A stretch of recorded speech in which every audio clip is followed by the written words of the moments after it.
the risk is failure, but failure seems to be the norm. So why not try something different? Why not be disciplined in the approach? Recognize that it takes time, be thoughtful and methodical and principled about how you go to solve these problems, and recognize that, there's no magic bullet out there, and there won't ever be a magic bullet. The second that you start thinking there's a magic bullet, it's time just to give your keys to your car away and be prepared for a ride, right? Because, that's going to sink your ship, and it's not worth it. Hit record. And my goal actually, hopefully get you some content out of this. So I'm going to be editing these videos, send you, a couple snippets of some of what I thought maybe were like my favorite parts of things you said. And if you want to use those in your own content or not, it's totally on you. And the reason I'm telling you this now, because it's like, I'll use this as a surprise. The likelihood of me doing it is significantly higher because I've kind of committed myself, let me send you these as like a gift. Thank you. Here's some content of you being awesome for you to use, or not. Right on. So yeah, I'm going to try to think of like a segue. We'll just kind of get started. So yeah, I'm here. Taylor Culver, CEO of XenoData. What's up, man? Not too much. How you doing today, Paul? Dude, it's good. It's good to chat. I know we chat somewhat regularly about, often end up just going into business ideas and strategy. And I thought it was really a no-brainer to maybe, have you as one of the earlier guests here. And especially your story, which I found super fascinating of, Missouri, rural town, big city, New York, big corporate company, working in data, and then now to starting your own business. So I think we'll have a lot of fun stuff to chat about today. Cool. I'm amped. I'm excited. So man. So we talk about, there's a lot of stuff we can get to in business, but I always want to start with like, let's what was Taylor like pre-XenoData CEO? And that story can maybe start when you first moved to New York, or how you even got prompted to move to New York in the first place. So on you to decide, where's the best place for us to start to learn more about you? Yeah, no, sure. So I figure you called it out earlier. I grew up on a farm, right? So here I am working in the big city. It's a really big difference from how I was raised. So how did I get here? It's funny. I was talking to one of my high school advisors from when I was younger a few weeks ago, and I was talking to him. I go, "What was I like when I was younger?" Just trying to figure out, where I'm on and off course. And he goes, "Well, I remember you having an edge," and I go, "I don't feel like I have an edge." And he goes, "You're in New York. Your edge from Missouri is quite different than your edge in New York." So it made me chuckle, because it's just it's a different world, right? And you look at what's going on in America politically, and you see what's happening in the Midwest, and you see what's happening on the coasts, and it's interesting to see it from both perspectives. So there's truths on both sides, and I think that's what makes it complicated. But yeah, no, I grew up on a farm. We had horses and you name it, all sorts of stuff when I was younger, which was fun. My dad taught computers. He got big on computers when I was younger. So he's like early into that space. I actually learned how to code from my dad. And then my mom was actually mayor of the small town I grew up in. So I grew up with a little bit of politics and a little bit of computers. But I knew, like, by the time I had turned 18 or so, that my worldview was somewhat limited, right? And I knew that there was just more to how I grew up, and I just wanted to see what was out there. So I ended up going to school in California, a school called Santa Clara, which was great education.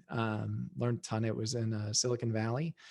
So, whether I knew it or not at the time, I was kind of pulled in that direction. Maybe it was the palm trees, maybe it was what was going on in the world.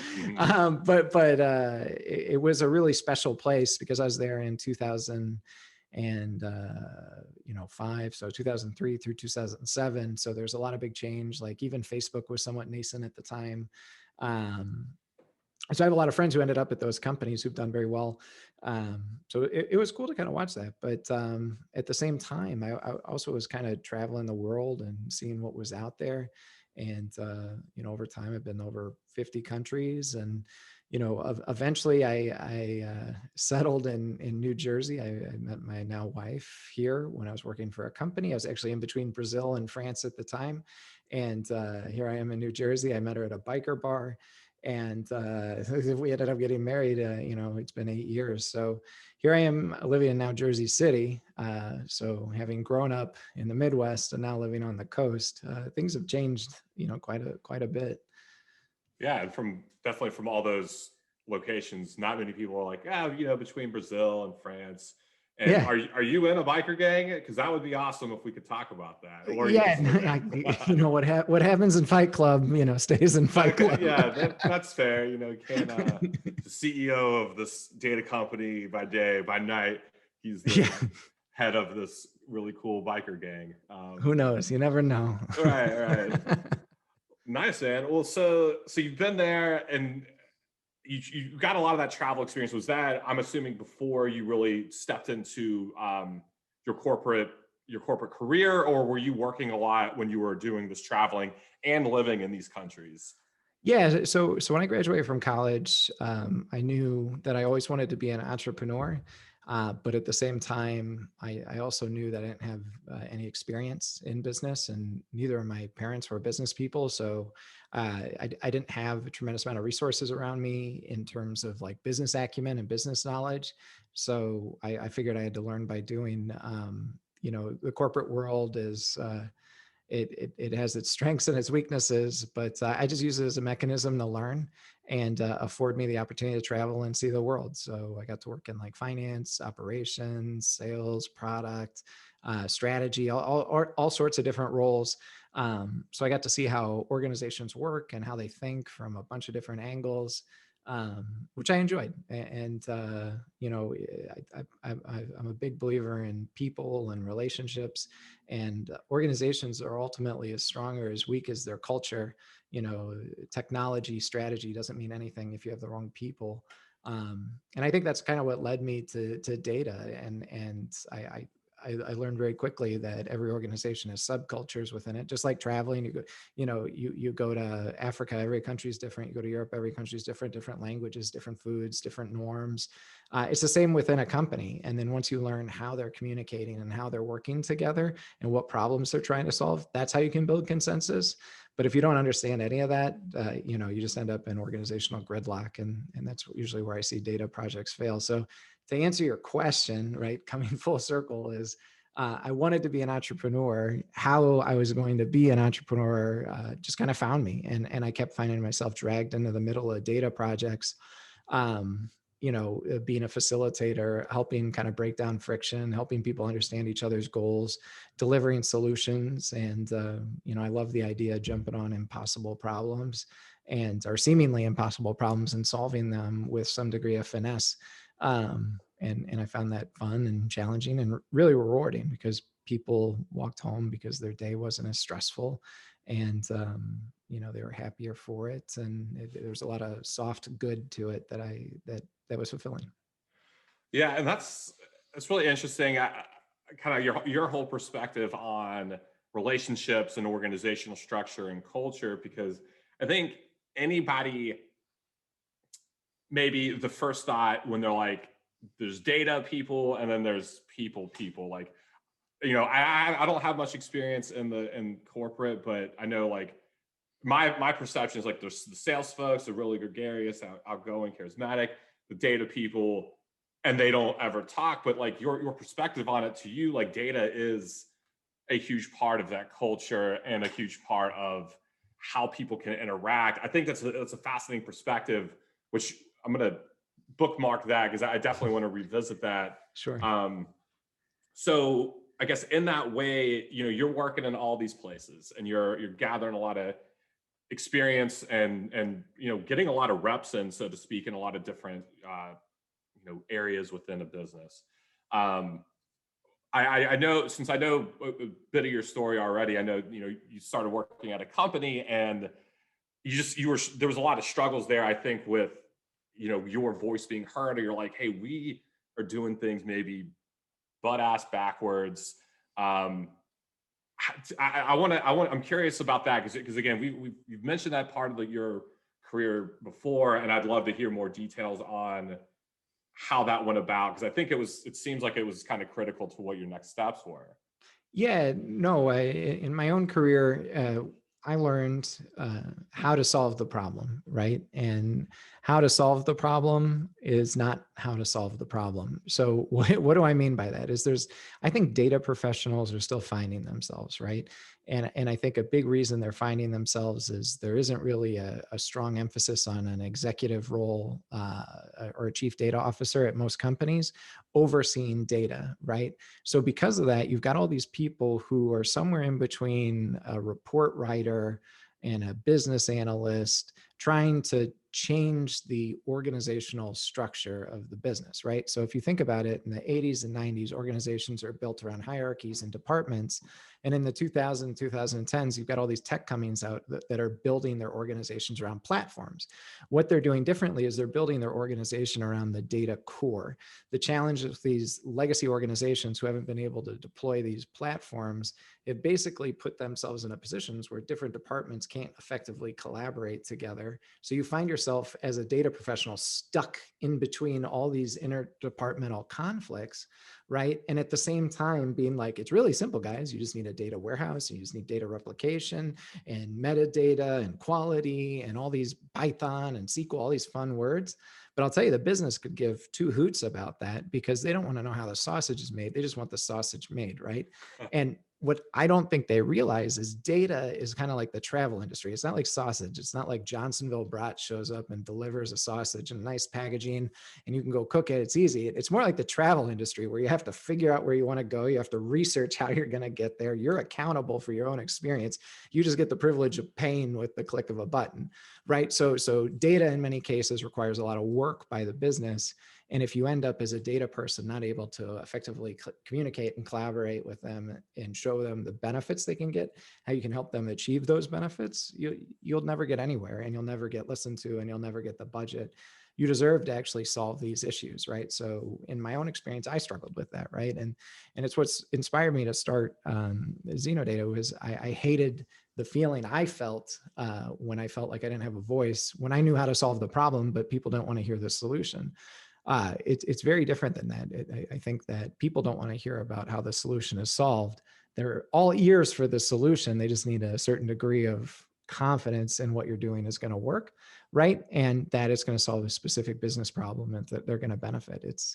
It's an important role, but I think data folks end up being more like enterprise product managers in many cases, and their customer is the employee of that organization. But I also believe that that data person is critical to the success of an organization because they're the ones who are going to bring people together to be able to solve real organizational change. Otherwise, everything is going to continue to be departmental trench warfare. Their data is better than my data, or my solution's better than their solution. And you get into a cross-functional team meeting, and all of a sudden it's like he said, she said, and it's frustrating, it's boring, it's myopic. And it's just systemic to bad data management.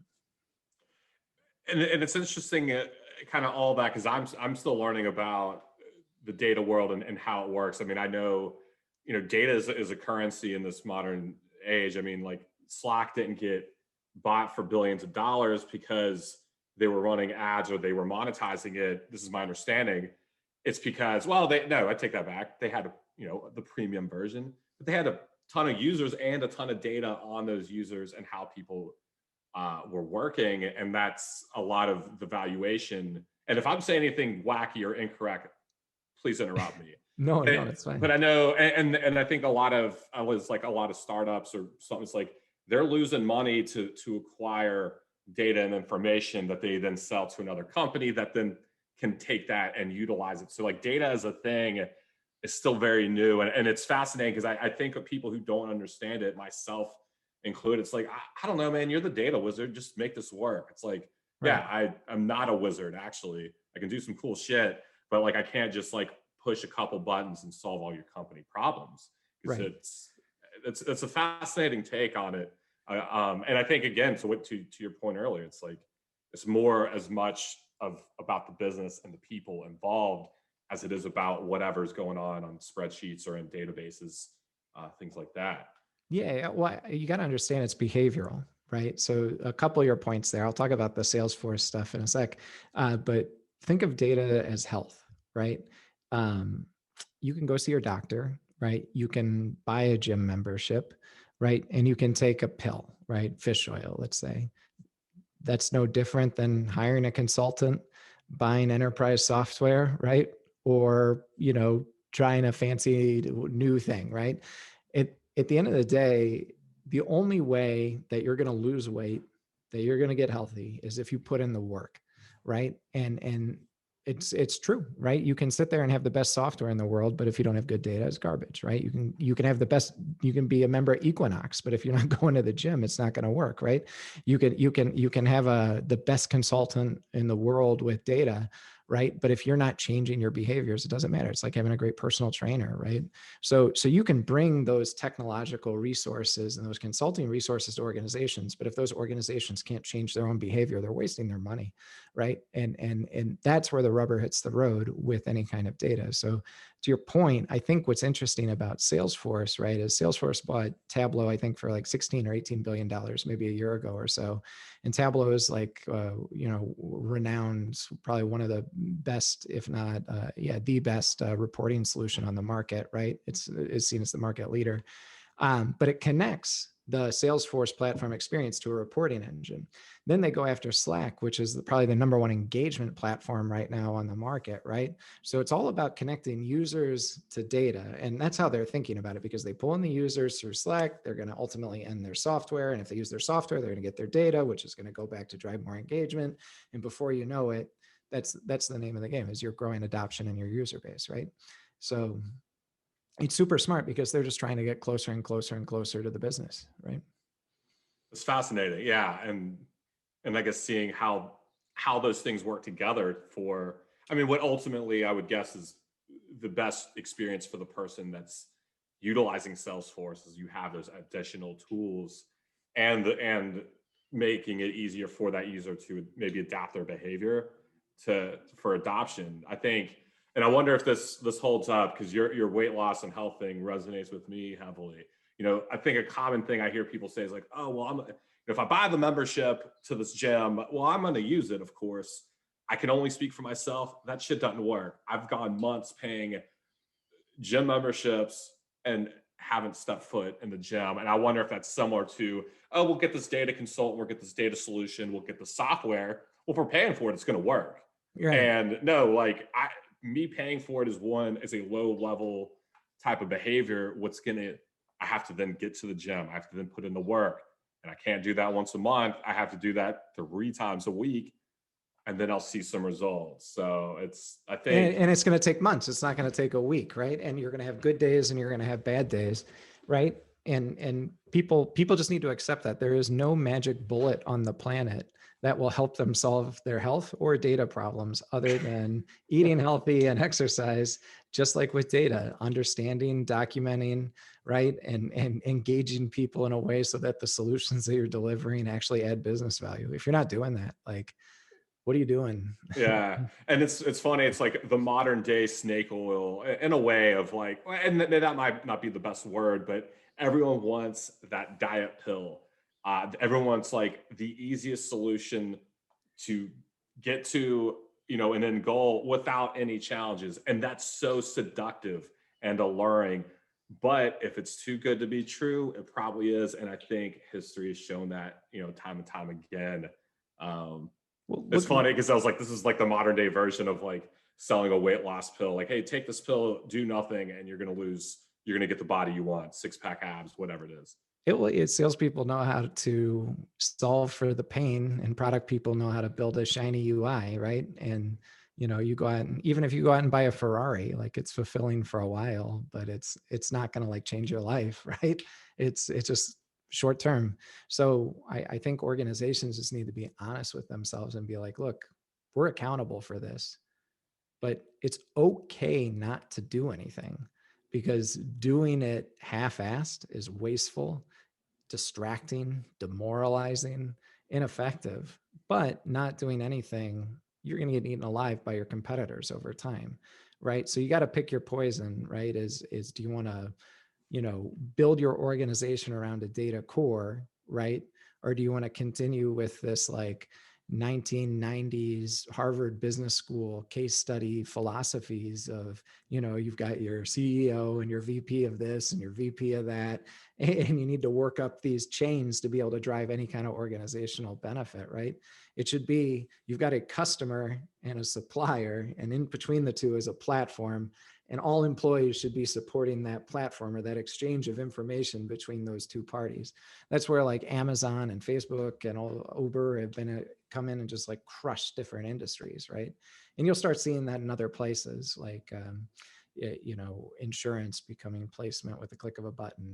We just moved, right? And we were able to book the entire move like an Uber experience, right? We never called everyone. They just showed up, and it was all, they showed us where they were. Domino's, same thing, like Domino's Pizza. One of their big value props is they show their like Amazon, like, hey, where's my pizza, right? That's part of the value. That's why people are buying it. Transparency, speed, convenience, right? And ultimately it's the trust. Yeah, Domino's is interesting because I love how they've really adapted. One, they just changed their pizza for the better, and then they turned into more early adopters of doing some cool stuff. They had the, hey, tweet a pizza emoji and you order it, and in the end of the day, like it's a means to an end to get someone that pizza, to get that trust. I mean, I think there's a lot of examples seeing that, but it was fascinating you mentioned that because they are like, keeping like a core thing. People have been selling pizza for decades, but they're just touching on some different stuff to maybe enhance that. What I'm curious on, because I'm curious, anyone who's ever started a business, is close to my heart. I'm curious of what it was like, maybe one, when you were the first genesis of the idea, I need to start a company to solve all these issues because there's an unaddressed need within the world of data that companies have. Like they need this. And so one, maybe the idea of XenoData, and then two, the weeks leading up to your last day of work in the corporate world to going full time on that. Those types of stories are my favorites. I'm curious what that was like for you. Sure. So like I said earlier, I always wanted to be an entrepreneur, even from when I was a kid. And, I did a bunch of stuff growing up that was entrepreneurial, and I love that. Right. Like, and those are some of my better memories. What pushed me over the edge, right, is I kept, listening, to what other people were saying. I kept, being indecisive. And it was almost like the universe started putting me under so much pain of avoiding the decision that I just couldn't resist it anymore. And I knew that this is my life and I only have one life to live. And if I don't do it now, this is the time. This is who I want to be. And even if it's not successful, at least I tried, right? And not to say that I had this like amazing business idea and like it's like, oh, I'm gonna be the Uber of Facebook of Domino's, right? It was it was more like, oh man, I have domain knowledge around this.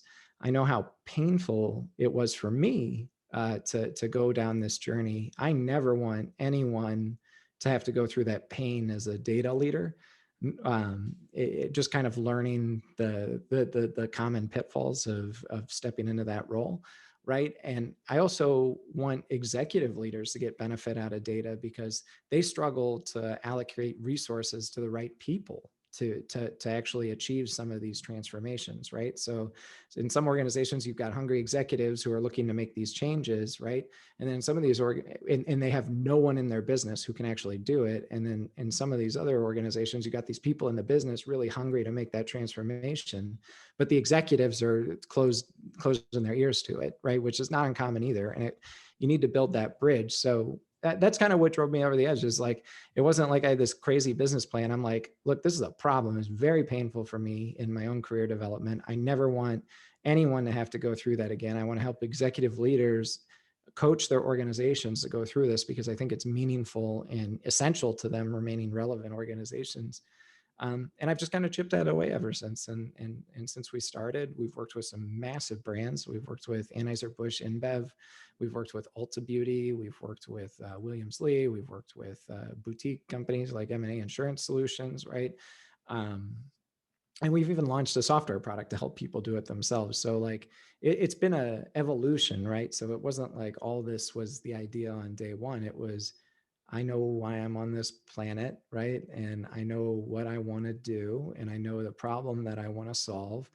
And let's try to build a business around it. And I set out with a goal of let's just make $1, and then that quickly became 1 million, right? And then it quickly became more than that. And then it pivoted from services to recurring revenue with product, right? And it all just started with, hey, I've got two types of people who I work with, and I know where you're going to face challenges. And for a quick, low cost engagement, we can get things right size started, and we'll even help you solve the problem if you'd like us to. Um, and that it brings me a lot of joy. I'll tell you, like the confidence and pride I feel from the people who I have helped means more to me than anything. And if every customer we've had has become a referral, right? So it's not like, we sold people the snake oil and they're like, oh shit, and they're not embarrassed to like raise their hands. I've got referral. Literally, I had a referral come in today, which came to a demo, and then 2 or 3 in the past week from 2 or 3 customers. So, what we're doing is real. I'm proud of it. It's authentic. It's helpful, and it's the life I want to live. So that's kind of how we got to how I got to where we are today.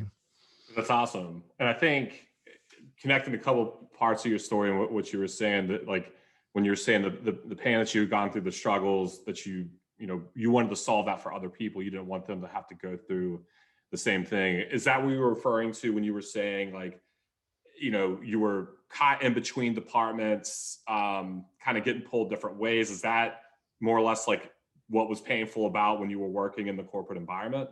Yeah, because think about it. Most executive leaders are probably in their 40s, 50s, and 60s, right? And they didn't learn this stuff in business school, right? They didn't learn platform revolution, right? They were learning about like change management and, finance and M&A and more kind of classical stuff. So the hardest thing about being a data leader is not being heard, right? Because what you're talking about doesn't have an audience, right? And then the other thing is it's not like there's a CFA, right, for data leaders. There are tests out there and there are things, but data is so broad. It's not just like it's not just like a single discipline like accounting, right, CPA or whatever, right? You need to understand data management. You need to understand analytics. You need to understand data science. You need to understand data product development. You need to understand data warehousing. You need to understand data modeling. And each one of those are really, really deep and rich disciplines, right? It's not like you can just pick up a hammer and a saw and get to work, right? So, you mentioned earlier that you're in the business, you're in sales, you're like, hey, the data guy will figure it out. Well, what you don't see is the data guy doesn't have a budget, doesn't have a support from executive leadership, like beyond like, oh, that guy's smart, right? And then probably doesn't know what they're doing because there's no playbook for success with data, right? And there's a lot of content out there, but it's so high level and not actionable, right? That it gets old. It's like, yeah, we need to have a data strategy. Okay, great. We'll go out and buy a BI solution, right? That's kind of where it stops. But they're just kind of stuck in the middle and they grind out. So you got these smart people who, one, are analytically savvy, can communicate, right? Can code, getting run out of organizations because they're not empowered, right? They're not given a budget. But part of that's their own fault because they don't know how to ask for it. They don't know what they need to be successful, right? So you've got all the recipe or the ingredients to build like a wonderful recipe, right? But you don't have the right recipe to bring it all together to ensure any kind of success. And that's why, I don't know if you knew this, but billions of dollars are spent on software and data analytics solutions worldwide, right? And I've read before that like, I don't know, 60 to 80% of these projects don't meet their intended benefits. So billions of dollars are being wasted on these projects every day, but people accept it because it's normal, right? So like it's become the status quo. But over time, organizations are going to get savvy and they're going to start going past it. And the organizations that are still taking, 3 weeks to get a report to an executive to make a decision, and then the data is wrong, and then it goes back to a revision, are the same organizations that are insisting on using the phone as opposed to like text-based customer service or some kind of software-based customer service. The same companies who aren't able to build out recurring revenue models for their organization, they're just going to slowly go down and lose their share, just because maybe older generations prefer the heavy touch service, the white glove, the people to people stuff, but the younger generations, they want to go to Snapchat and Instagram to get something done, right? That's where a lot of e-commerce is going. So this is the way of the world. This is how it's going to go. Embrace it or Fall I guess off. I was going to say embrace it or die, but I guess that's kind of dark. Yeah, well, in the business sense, Yeah. you can go. Yeah, I mean, there's knowing like, well, we need to have customer service that's super white glove. That's what makes it. I think what's fascinating about data, and this is kind of me speaking with my marketing hat on, it's like, well, like segmenting your customers, like, well, what if you had a way, and I'm just totally imagining a solution that you could do for an organization with, what I know about. It's like, hey, we got like 10,000 visitors or customers a month or a ton, but some of them are insanely high value. So how do we segment the highest value from the lowest value? And then so we know when it is appropriate to pick up that phone and spend time on customer service for that high value client versus here's like an automated text or bot system, chat bot for either a brand new customer or someone kind of bridging that gap. And then you can see the whole spectrum as opposed to here's the one way we do it. And we ain't changing that. Because if you're only automated, some people might be like, well, then you can't build a brand that way. You can't necessarily have as much customer service, because sometimes it is beneficial to get someone on the phone. But what you would say is here's data that shows here's the best way to spend your time and resources, maybe. Right. And what you're highlighting is a pretty simple example. Like, let's segment our customers and serve them more efficiently, right? Where that problem falls off the rail at most organizations is if I took you in a room and we segmented your customers, it wouldn't be hard, but your sales team is 100 people. Everyone's going to have a different opinion, right? And then you go to the marketing team. The marketing team goes, sales team's stupid. They don't know what they're talking about, right? They don't know how to get customers, right? They're only good at closing deals, right? And then the finance team goes, that's not really a customer. Technically, that's multiple accounts at the same customer billing. You know what I'm saying? And then the CEO's like, I just care what the top line is. And then before you know it, you guys have talked the issue to death. And there's no execution that's happened, right? And there's no solution, right? So there is a balance between execution and understanding what you need to accomplish. And I think that's where organizations miss the mark with data. But to your point, there definitely should be, let's say, 10% of customers get the white glove service, but then 90% get the standard software offering. In many cases, that's all they want, right? Like, who wants to call someone to change an airline ticket? Like, no one. Yeah. Right. Like, who wants to call someone to return an item? Like, those are probably intentionally designed to be hard, but processes, but like, So yeah, some of them definitely are. but that's what I'm saying yeah. Yeah, how do you minimize barriers when they need to be as minimal as possible?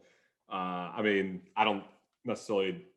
I'm more in tune with like the Zappos model of, hey, send it back for free, we'll replace it, or Amazon. That's like, they stopped having you even wrap up your returned item. They're just like, just drop it off. We will at the UPS store. We'll take care of it. I'm like, holy cow! How amazingly easy is it? And of course, I mean, they have ass loads of data and money to make that work, but they've been around for many years. But an idea I thought, and I'm curious, like how you see yourself fitting in, because I'm thinking of those data people that find themselves with no budget, no support, no direction, yet they're incredibly smart and talented. Of you help them do what they need to do what they were hired to do, and do what they want to do but then maybe also talking to those executives and the C-level people of like, it's almost like you're a marriage counselor. You're like, you executives need to understand how this works, how, why it's beneficial, and here are your folks to do it. And almost like, because they, if I guess if they don't understand it or see the value, then they can never support these people that they've hired to do it. So it's almost like, are you talking to both sides? Because once I would hope that once the executives see what's get enlightened, it's a no-brainer in my opinion. Like if you're Yeah. spending millions of dollars on stuff, and most of that, like to what you were saying, of most of 80% of them don't even get to their intended use. Like in my imagination, is a lot of these companies are just bleeding money on stuff, and if they can get that light bulb moment, then you can help them empower their people to finish that. The waste is millions at every company. It's hundreds of thousands to millions. It's very correlated with revenue generally, right? So the bigger the organization, the bigger the problem. And it's not just wasteful technology spend, it's also the loss in productivity. Because if you have your employees jumping between 6 different solutions that all have 60% of the problem solved, they're wasting days and weeks of their time. And if you can reclaim that productivity, you can either allocate them to higher order tasks, which will make your organization smarter, or two, you can just remove that headcount, right? And be more draconian about it and get the financial benefit there too, right? So there's two ways to kind of skin the cat. But to your point, it's not about teaching the executives what data management is, right? It's about communicating with the executives in a way that they understand. I was talking to a data leader today, and he said that they only think in terms of the P&L, but that's only one dimensional way of thought, right? That's great. You can be critical of them all day long, but that's what they're measured on. That's what their bonus is. That's all they give a shit about, right? So how do you communicate what you're trying to achieve, right, in a P&L kind of benefit in real dollars? Not like, hey, if you do this, it's going to save the company $10 billion. No, like a real business case to where if you give me $100,000, I can give you back 500, so that the CEO can sit there and be like, well, this is a no-brainer. We'll do these little projects all day, assuming you can be successful. And then that's the other side of the coin, which is what are the steps do they need to be successful? So it's actually minimizing the communication of the executive here, right? But keeping it focused and at the same time communicating with the delivery team in a way that bridges the gap. So what happens is the data leader is essentially sitting there saying, hey, executive team, here's the benefit. Here's the use case we're going to tackle. I'm going to make you $1 million. It's going to cost $500,000. Okay. Are you okay with that? Yes or no? Okay. Yes. Okay. Here's the team I need. Okay, great. And then you go off and do the work. So we help on both sides of that coin. And what happens organically? So we were working with a large organization and we were brought in by the data leader. And we were going through all the steps and they bought into the process. And then they're like, let's socialize this with executives. So I sat in an hour-long meeting. I didn't say anything. I just listened to the other team complain about data for 58 minutes. And I go, let me just ask a question. VP's in the room. There's a VP at a big company, right? So a real VP. And all due respect to other VPs, but he says, I go around the room. I go, so what if you were going to say your data quality? What is it on a scale of 1 to 100? Let's just say a percent. They go around the room, like 97, 98, 99. The lowest one was like 82. And the VP is like, you're saying that we spend all this time bitching about data and you're saying it's 80% accurate? That's good enough for me, right? So, executives are just sick of hearing about the noise. They just want to know, okay, what are we going to do? What's the benefit? Let's move forward. Let's keep it simple. But then the data person is going to be like, but Python, SQL, Tableau, Salesforce, and that's where they lose their audience. And at the same time, sometimes the data person's too high level and they're going to their technical team and they're being like, just do this now, right? And then they can't get anything done. So they're kind of caught in the middle, and it's being able to translate strategic vision to tactical requirements, which will make any of them successful. That's awesome. I mean, I feel like every time we chat, I learn something, and just, because, and you touched on like, these like executives that are looking at bottom line. I mean, it sounds like you primarily probably work with public companies, or, I mean, you work with public, private, but a lot of the examples I think seem to be public, right? No, I think that the common theme is investor backed, right? So Okay. public companies are going to care about earnings per share, and private equity backed companies are going to care about EBITDA, and they're both going to care about EPS or EBITDA accretion is the word. So how do you grow your profitability relative to revenue? Okay, because ultimately how you're going to value those companies because you're going to be trading off a multiple of that. So as long as your data initiatives are driving EBITDA or EPS accretion, you're going to be number one on their deal book. And the question is you're going to go back to those executives and be like, hey, you can go out and spend, $100 million, put $100 million of capital at work, and you can go get this. I don't know, a $40 million company that generates $10 million of cash. That's actually a pretty good company. And your return on your investment is going to be 10% year over year, right? Or, hey, for that $1 million data project, give me $500,000, right? And I'm going to give you $500,000 back year over year, or even more, right? So you're looking at a 50% return on investment, right? And if a data leader says, hey, look, stop listening to the M&A guy, give me less money to generate more results, right? People start listening. But that's ultimately what it comes down to is here's what we're going to do, not how we're going to do it. And that's ultimately what's going to drive those benefits. So, yeah. So going back to your point, any company that has a investor sitting on top of them tends to be more financially disciplined than a privately owned company. So um, that's where we're at. Interesting. And it really comes to it like in meetings that we've all been in, we were like, what are we even talking about? It's like I think anything can be boiled down into like that 2 to 3 thing. You want to make more money. Here's one way to do it. It's going to be lower. I'm trying to think of that. Basically, the difference between the $100 million example to get 10% return, and this might be a simplified version of your example, or hey, just half a million to save half a million, but that half a million saved is year over year, and that's maybe just one of many projects. I think it's almost the curse of knowledge is a word, or excuse me, a phrase. There's a few other versions that people have of that, but I think in this world where everyone's very specialized in what they do, it's almost like your terminology, your expertise is a barrier to just getting across like what are the simplest business goals. And my kind of assertion is like every business is kind of simple. You sell a product or service and make money from it. And there's expenses that go out that support that. That's it. And actually, one of my favorite business books ever, the goal is what do they call it? Inventory, throughput, and expenses. And that as a model. And in the book, he's working in a very complicated like manufacturing plant. But I think it's easy for people in business to lose sight of that. Marketing too. You're talking about all kinds of retargeting and lookalike audiences and attribution models and a lot of stuff that I don't even get, but it's like, why are we doing this? Oh yeah, to have maybe a higher order value, to have a better retention of clients, more likely to reorder. It all comes down to all just very simple business goals kind of in the end, I think. So I think it's interesting that not shocking, sadly, that you're like in a meeting, it was funny, you're like, yeah, 58 minutes, I just sat there and then it was like, let's just bring it back to some Yay. realities. That's all that matters, right? And I know it's kind of disheartening, but that's why you're there. That's the goal. Any company's goal is to be profitable. And the more profitable a company is, the more it can drive its mission, right? Yeah, which I So, believe in. I love how business has evolved.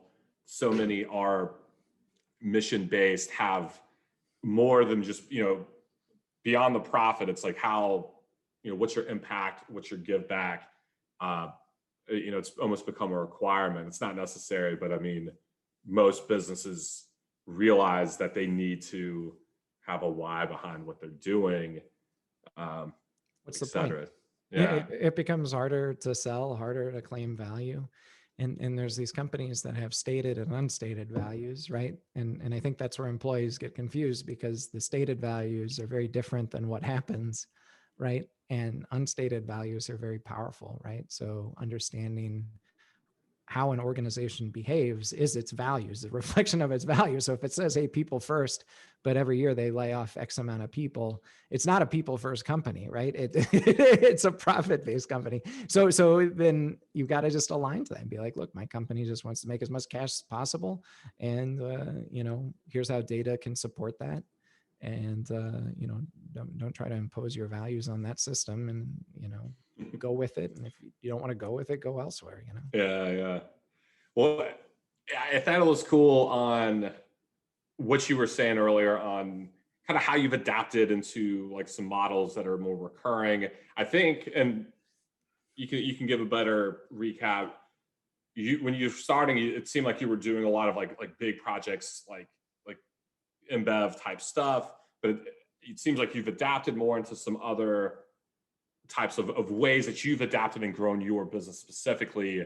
How do you see yourself going forward? And kind of, I mean, maybe just like real quick, like where you're at now and where you've come from within the company, XenoData that you started, and where do you see yourself going in 2021 now that we're almost 1 month into it? Yeah, we made it. Yeah, no. Uh, So I'm just evolving to meet the needs of the market, right? So here's what I found: is it more valuable to you to have a personal trainer, for example, work with you extensively for 30 days, right, and then vanish, and then you're just left to figure it out, right? Or is it more valuable to you to have someone there for the whole year? Right? Maybe don't talk as much, but they're always there. And maybe you're having a bad day 8 months in, right? And you can talk to someone and be like, this is what we're trying to do. Here's how we get there. And it helps. So for us, we're seeing that it's more of a longer term journey for organizations. So we've changed the offer to support that. And we've also changed the offer to where it helps organizations be self sufficient as opposed to having third parties deliver solutions that they can't sustain, right? Because the last thing you want to do is, give someone something that they can't manage themselves, right? Because that doesn't help them. That could only hurt them, right? So that's where we just partner with organizations. So we drop the costs, we up the value, we extended the term of it, and we put together basically a managed service around data governance. So it's part solution, part support. And where software vendors are just going to leave you with a solution and you have to figure it out, or consultants deliver something that you're going to have to figure out. We want to be there with your journey, and sometimes that's 2-3 years. And we think our offer and our solution helps people go through that journey. That's awesome. And I definitely see that of, hey, we're coming in 30 days for the personal training thing. And by the end of the 30 days, I'm going to be in some good shape. Yeah. But for some folks, maybe that's what they need. For others, it's like, but now I'm by myself. It's almost like you're that support system to ensure that people's behaviors change, people's outlooks and perceptions on how they look at it.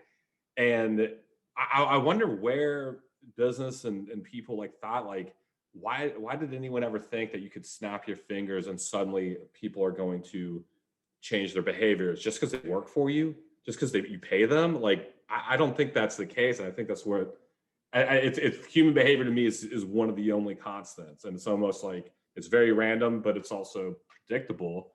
It's like you give people that support continually, they're going to change. And that's as important as maybe what you're doing on that front end. Is that, I mean, so maybe that's going back to that counselor, the marriage counselor example, but then also, hey, the personal trainer, we've worked closely together, and now, oh man, I'm just struggling. I need some help. Hey, let me reach out. Almost like a mentor, maybe. I don't know. Yeah. Well, that's how I see it. And the benefit to the data leader is, they don't have to learn in front of other people, right? Which hurts their credibility sometimes, right? Because they don't look like they know what they're doing, right? And the second you do that, people will start to second guess you. It's just how they are, right?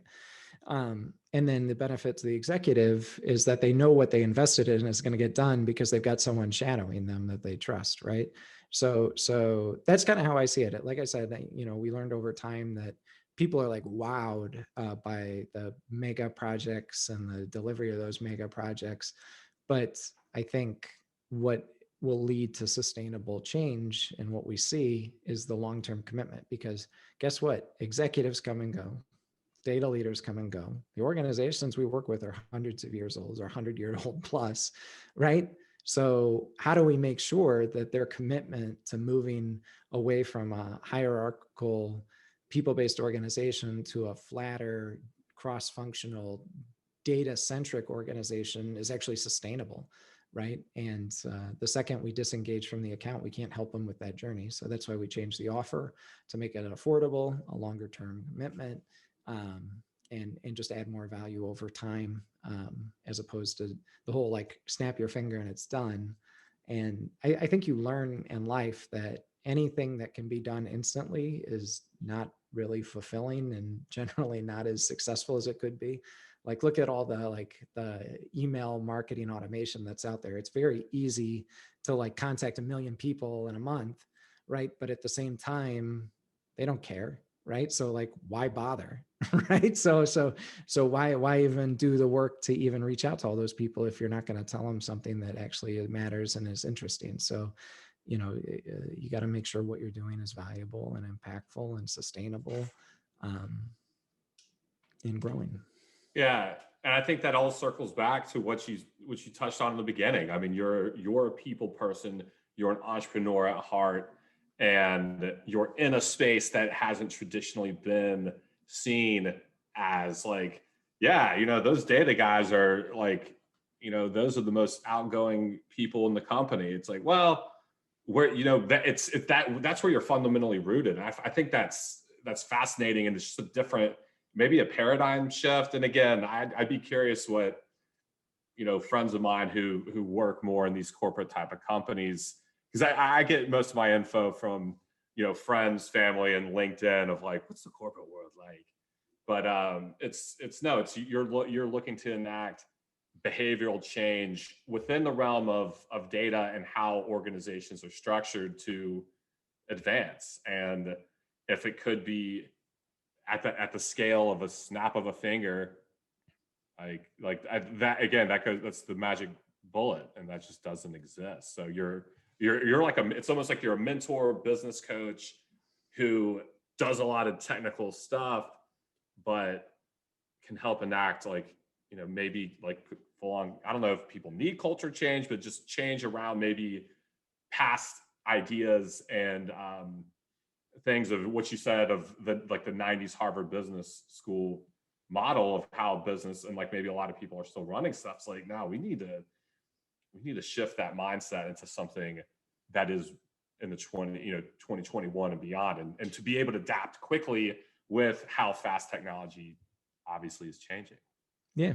You need to be flexible and adaptable. And the benefits are all to the company, right? And to the employees and to the customers. Like it's one of those unique situations that's win, win, win, win, win, right?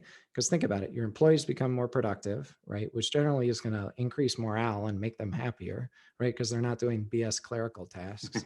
Your customers are going to be happier because you're going to be perceived as more innovative, right? And you're going to be delivering your service more efficiently and more effectively. And the executives are going to be happy because all of a sudden, let's say a legacy business services company now has a software solution that they can offer their clients. One, they've now got a recurring revenue stream from a one-time transactional business, right? So their multiple is now not on profitability, but on revenue. So if they were 10x margin before, right, a profitability, now they're 10x revenue, which is essentially increasing their valuation 100x, right? Assuming they're making like a 10% margin or so, right? So you're making the company more valuable, you're making your customers happier, you're making your employees happy. Like, okay, the risk is failure, but failure seems to be the norm.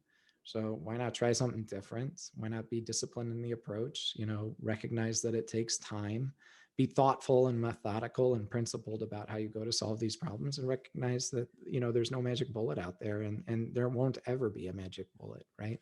Mm-hmm. And the second that you start thinking there's a magic bullet, it's time just to give your keys to your car away, and be Yeah. prepared for a ride, right? Because that's going to sink your ship, and it's not worth. Yeah, when you think that risk of failure is not there, and oh no, this is going to solve all our problems, like, oh Data's shit. easy. The intern can do it. Yeah, I, yeah. I get that all the time. It's like, great, that's how. Like, and I won't go on this rant, but the whole thing of like, you and I are older millennials, and then now we've got like Gen Z. It's like, oh yeah, these like Gen Z are like so good with data and like technology, and like, no, they know how to like use Snapchat and TikTok. Like they're not like coding stuff. Now there are a lot of people who are learning coding at a much younger age because that's how education is adapted, and I freaking love it. Yeah. I was a teacher in a county where every student got a laptop, and so they got that in sixth grade. So I was teaching ninth, 10th graders, and it's like, oh yeah, like these kids just grew up with technology. They're like, they're smart. I'm like, yeah, they know how to play games and they know how to like hack the firewall that prevents them from playing games, but they can't make a PowerPoint for shit. They can't access like, Google Drive. Like they still need training on that. It's like, these assumptions that people make of what younger generations are like. It's like, no, it's not. They don't just, it's not like speaking a native language where, I speak English natively. Am I going to be able to teach it? No. Yeah. And tech, that's just not even the best example of like, that doesn't translate with these No, younger generations. monkeys can use iPads, right? That doesn't mean you're a tech, right? So a tech wizard. And, Yeah. what we'll see over time is a lot of these technical skills are going to become less and less valuable. Like there's this whole no code movement right now, where if you want to, you can build your own app, right? Without knowing how to code, right? So I think there's this assumption that like someone else is going to figure it out. But again, you're in the same position where you're putting your destiny in someone else's hands, right? And as an executive leader, come on, right? Like, okay, yeah, the next generation will be successful. Maybe the next generation will invent a cure to COVID. Like, 40 years later, it's not going to happen. Someone needs to pony up and do the work now, and make the sacrifices and make those commitments to drive that kind of growth, right? I think, we live in a world where, there's a lot of terminal diseases that can't be treated, diabetes, cancer, heart disease. These are all real things, right? And ironically enough, those are actually driven by people's sense of instant gratification, trying to get like the easy solution, right? They'll go to the gym for 2 weeks, but then eat unhealthy for the rest of the year, right? So there's, like I keep going back to there, with data, there's no magic bullet. You just got to do the work. You just got to know what the work is, and you got to know how to engage other people in doing the work, because it's a team effort, right? There's no unicorn talent out there that can like fix data for you. There's not like some like crazy coder or whatever who can come in there, right? Because imagine if you take the most talented person on the planet, you put Elon Musk or Jeff Bezos, right? In any one of these situations, they won't be successful unless they can get the resources they need and engage the people around them to solve the problem and know what to do on how to solve the problem. And those are the fundamental issues plaguing data initiatives. It's almost like the assumption is, well, the solution's in the data, so you need nothing else. Like, yeah, you just go and type on your computer, I guess, and you'll Yeah. figure this all out. So, no, what you've said is there's other people involved. There's other agendas, egos, perceptions of what is the right way to steer. Even if we're all on the same team, which way are we going? And once that component happens, then it's like more than just, the data. It's not just, cracking the code. Oh, look at this code I made. I don't know. Yeah, who cares? Now we're like 10x profitable. Like, I don't know about that, which Yeah. would be sweet. And if it were easy, everyone would be doing it. Right. And if you could do that, be like, yeah, my fee is like $50,000 an hour because I'm going to save you Yeah. millions, because you don't need anyone else but me. I'm the only one that can do this, and I can ensure 100% success without having to talk to anyone else or getting other folks to work together. And that's, in the end, like all like the challenges, you're solving data challenges, but you're also solving like communication challenges, which is going to be in any organization. Anytime more than one person has to interact, or one person has to interact with another human being, there's going to be those types of challenges. And so it seems like you're bridging that gap with your specific niche and expertise of what companies can do with data, and almost like a gold mine that they're sitting on. If they knew how to, like, I could say, open up that chest of gold, or get past that dragon who's guarding it. It's like, dude, we can get through this dragon, but we all need to be here together. They just need a map. That's it. Because Uh, organizations have all the people they need. They just need to know what the process is and then follow that process over time. It's not hard. Like if you go to the gym and you want to work out a specific part of your body, you know what the exercises are and you know you need to do it X times per week.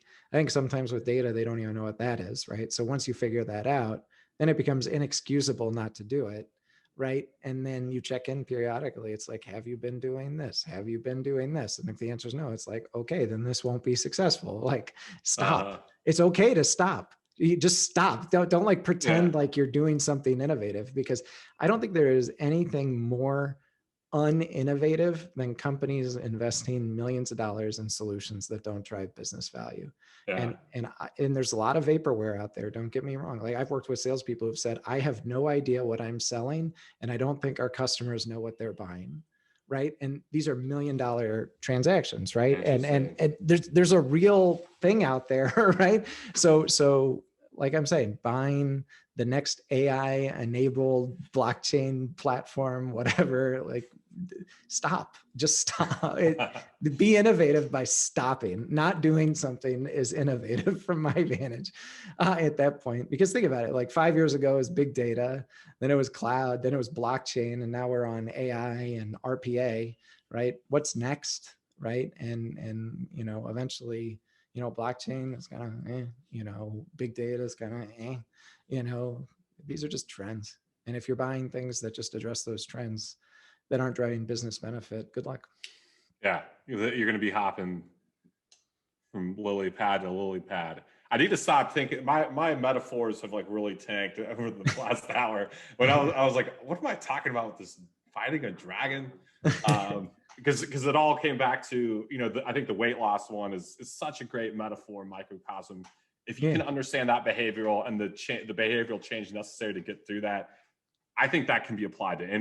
anywhere, because it's a fundamental thing that many people, not everyone, want to have. I know I've been there, myself. I thought I was doing Everyone. good stuff once. I was like, I'm gonna have mixed nuts in my house because nuts, I read, are a healthy snack. Well, lo and behold, there's a fuckload of fat in them.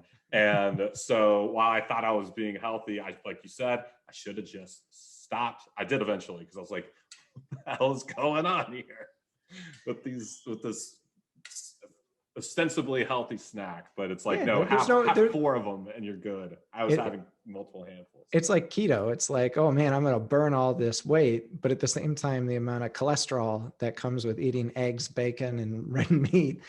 So it's like, great, you've got a six pack, but now you've shortened your life 10 years because you're going to have heart disease. Right. So like it's balance. Like everything needs balance. Right. And every system is different.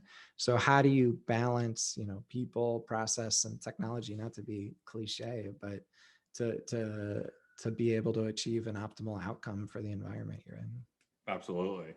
Well, last thing I want to ask, and answer as briefly or thoroughly as you like. I've still got some time. I know we're a little bit over. Sure. Um, we mentioned, it's the first month of 2021, fresh year. How are you feeling in 2021 compared maybe to January 20th, and specifically about your business, your role in your business, how you're acting in it? Are you feeling more confident, more fearful? Whether it has anything to do with Rona or not, I don't care. But just like, where you're at now, maybe compared to last year, or even like maybe 2 years ago. Kind of what are you looking ahead to? Yeah, I think it's part of the privilege of a founder's mindset. You got to understand, Paul. I started the business with a goal of making $1, right? And I invested thousands of dollars at getting it going, right? So like, my risk tolerance is probably a lot higher than the average person. So we're in year 3 now.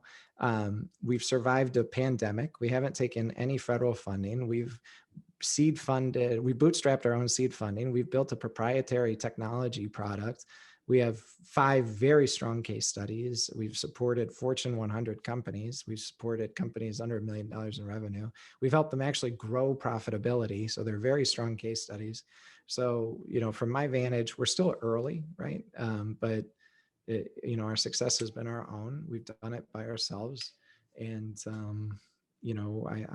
I'm very optimistic. There's a lot of areas I'd like to improve, obviously, but at the same time, um, when you start at zero, you know how tough zero is. So when you're at, 2 or 3, I don't know if that's even audacious for me to say 2 or 3, maybe I'm at 1.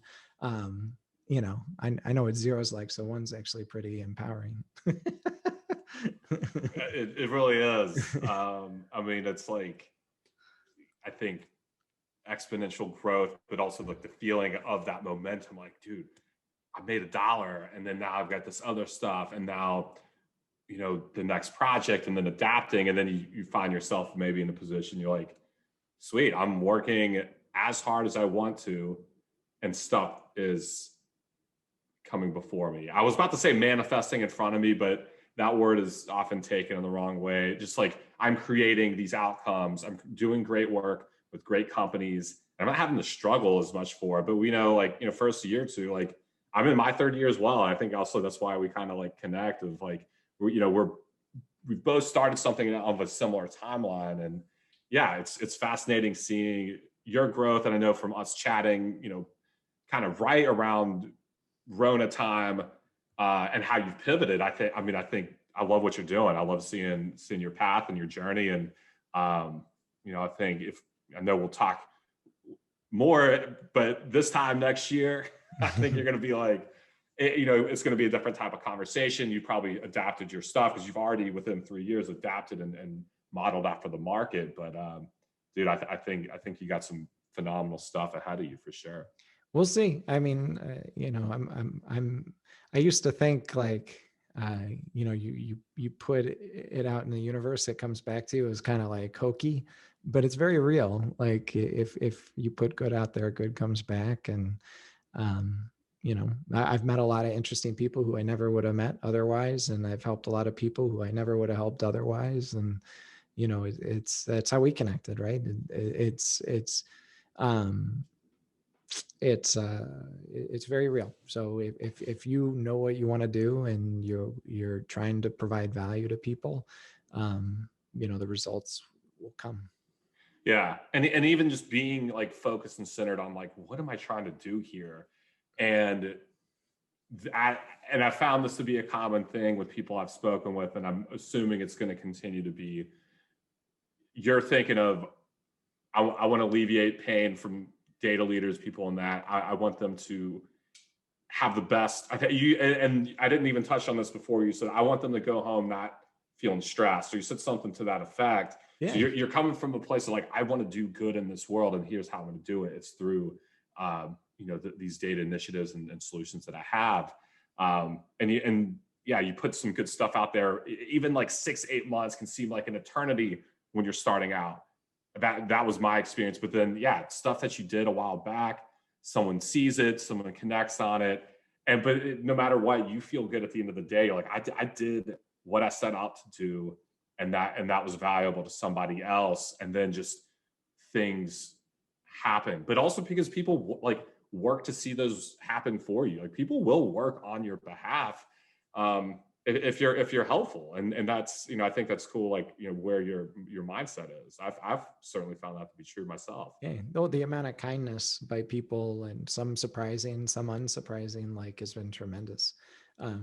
Some people have really helped me. And I think that people need to be especially kind to founders because they're really going out on a limb. So like, take a call, and, get to know what they're about, right? Because it's not like they're hawking something else to pay the bills, right? They're committed to something that they believe in. And if what they're saying, at least electronically, is compelling, talk to them, because you never know what you might get out of it. They're not trying to take, they're trying to give, and be responsive to that.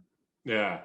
It's not easy. It feels very vulnerable when you're like, here is my idea and my business, and this is how I've chosen to make a living in this world. Because when you're in that position, you're like, if I fail, I have the social, like, quote, getting laughed at. And maybe no one ever is like pointing and laughing at you, but that was a real fear that I had. I was like, well, fuck, like, if this doesn't work, then I'm like, the shame of it, whether real or perceived. I was like, I don't want that. And so I'm like, but I'm still going to believe in it to go forward. And when you're at a point where you're like, bank account is dripping down low, I don't know when this next invoice is getting paid or when the next one's going out. The realness of that, it's like unlike any other experience, and people are really putting themselves out there, at least. And that's why I love talking with founders and starters, because I think that's something that we all go through. Yeah, it's very real. I mean, and your vendors are always quick to want their money before your customers want to pay you, right? Yeah, And sometimes you're stuck in the middle, right? And it's super challenging. It's very real. And I was talking to other founders, and their biggest fears are like their spouses leaving them because they're not able to provide them the life that they expected, right? Because that financial uncertainty comes with missed opportunities and opportunity cost. And yeah, the group of male startup founders, that was their biggest fear. So it's not just the money, right? It's your life, right?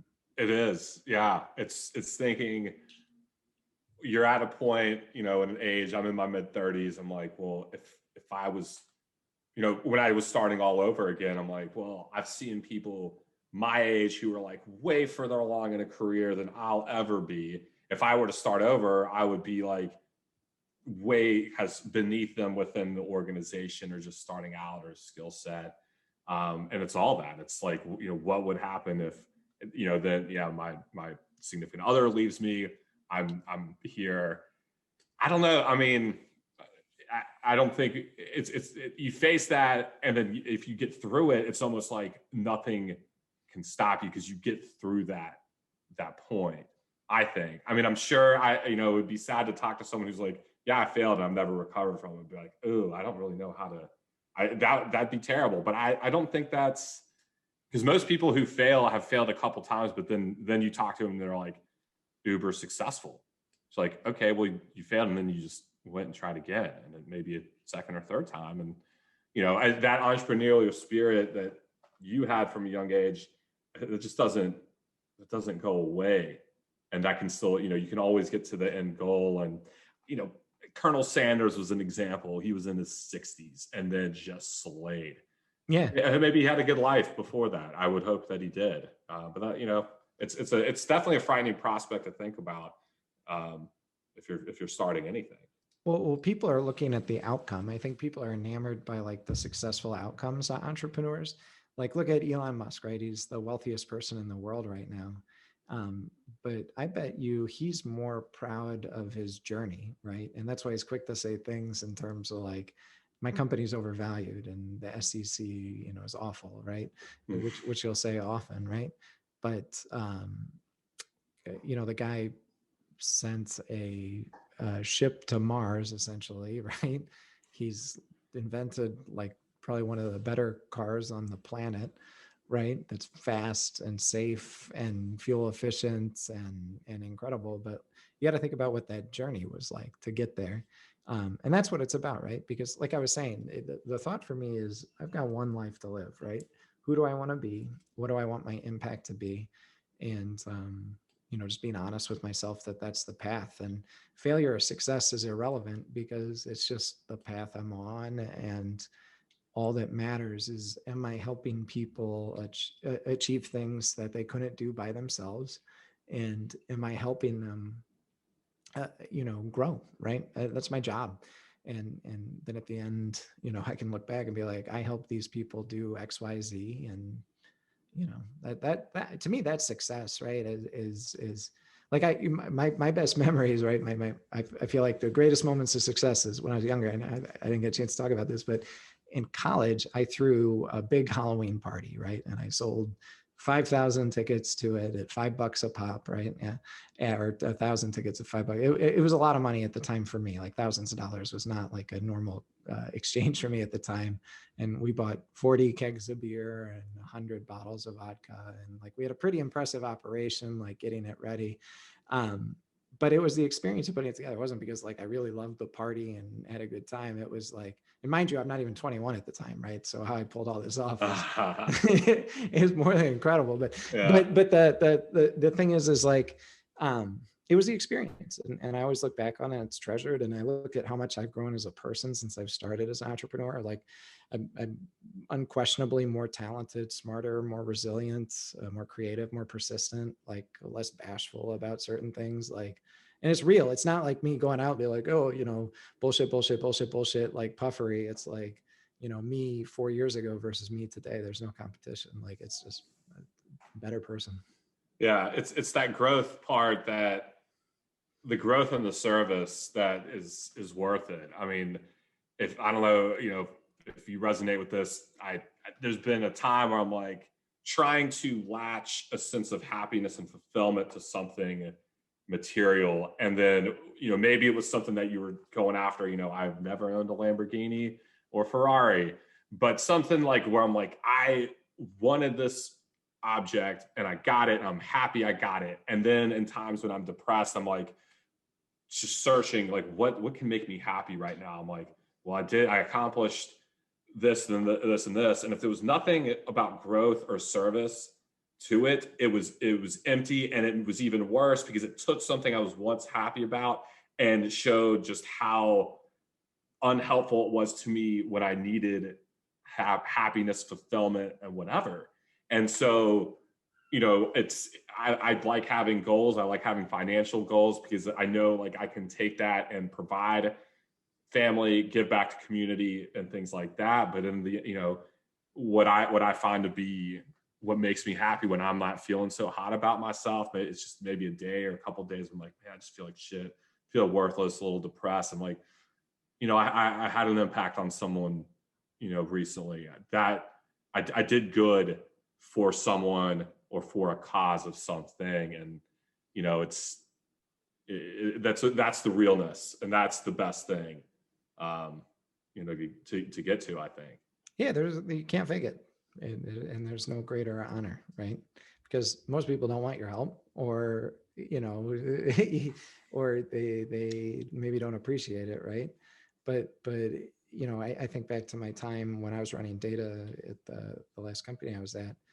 I was very transparent about the challenges and the problems I had, and I worked with a lot of vendors, and I can name on one hand the amount of vendors who actually were invested in helping me solve those problems. The rest of them wanted to hear my problems and position their solutions to solve those problems, but I can tell you who they are, and those people I still stay in touch with, right? And they're the ones who gave a shit about helping me solve the problem, even if their solution couldn't do it. Sometimes they'd be like, have you thought about this? Have you thought about this? Have you thought about this? And that's what it should be like, right? Or how are you helping other people grow and impact their organization in a positive way? Because honestly, like companies that help me solve secondary and tertiary issues to their product improve their product success because they helped me solve problems that created avenues for me to make their product successful. Like, because rarely is it an issue with the product itself. Like I don't give, how do you load data in? Okay, great. Well, I got two departments that are both telling me I'm an idiot, right? And that my solution, which is like a universally accepted methodology, is wrong because of no even counter argument, right? But how do I get through that?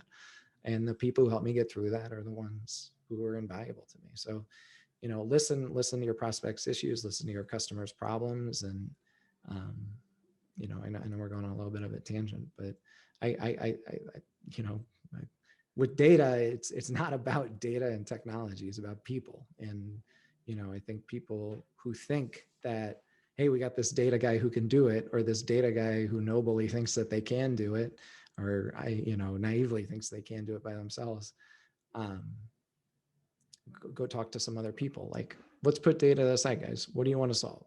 Going back to your segmenting customers example. Let's get 10 salespeople in a room and see if we can even segment our customers. And you probably leave the room and be like, I don't even know what our business strategy is. Hey, CEO, we thought about this. What do you want to do? Then they start thinking about it. And then before you even got to the data, the questions you're asking have nothing to do with technology, have nothing to do with solutions, have everything to be with how you work together as a team. Love that. I think that just summed up everything you've said, and you'd love the conversation too, and like service and mindset stuff we touched on and founders. But I think a great place to wrap. I absolutely love chatting with you, and hopefully didn't cut into too much of your afternoon. We went a little bit over, but I'm sure you would have cut me off, which I should have. I'll give that disclaimer to other people. No, it's fine. It's always a pleasure. We kind of went all over the place, and I hope others find it valuable. And yeah, oh, dude, I'm sure. And that's like my favorite kind of conversation. Is just we'll talk business, talk like stuff beyond that, and then it's all, because to me, business is a vehicle to becoming a better person and to serving others. And so it's like half about business, but also like not. It's just about general life stuff. So, dude, yeah. I'm really dude, super grateful to have you on. Really appreciative of your time. And yeah, man, dude, we'll connect again.